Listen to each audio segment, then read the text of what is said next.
Just want to follow up my recent article in case you didn't read it, because it's kind of long, and just touch on a few of the brief points here in a quick video. So it was calories in versus calories out, and the two mainstream thoughts on this are it doesn't matter what you eat as long as you're in a caloric deficit, as long as you burn more than you consume, then you'll lose weight. And B, the other school of thought is it does matter what you eat, because junk foods are going to get stored more easily as fat and make it harder to lose weight. So in the end, both sides are actually correct. First of all, we cannot defy physics, so it ultimately is calories in versus calories out. But just because we put it in our mouth doesn't mean it's going to fully absorb. For example, protein foods burn up to maybe 20% more calories than like a straight up carbohydrate food. Fiber costs more energy to digest and is gonna burn more calories. So just because it says on the package 100 calories, we put it in our mouth, what happens from there is totally different depending on the food. And obviously junk foods are gonna absorb those calories a lot easier versus like a high fiber food where your body's actually trying to break that down and working to digest that.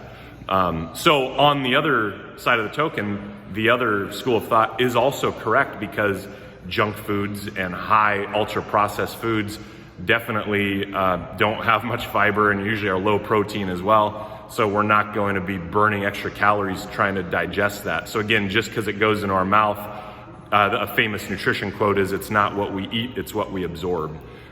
Those ultra processed foods also make it a lot easier to stay hungry. They don't fill you up. You tend to eat more.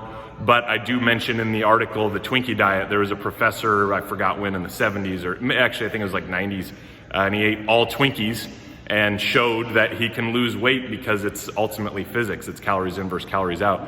But of course, extremely difficult to be disciplined on that, because you're gonna get really hungry. You're also gonna be deficient in a lot of nutrients. So you're probably not gonna feel great or perform great. But if you stick to it, you can lose weight. Now, what happens after that when your body is craving nutrients and starving too is a different story. But he did make a point on that, and that's in my article as well. But just remember, both sides are correct. It is ultimately calories in versus calories out. That's also not even factoring in exercise and non-exercise activity thermogenics, which is moving around and stuff you do besides just exercising. You know, are you just at a desk job sitting all day?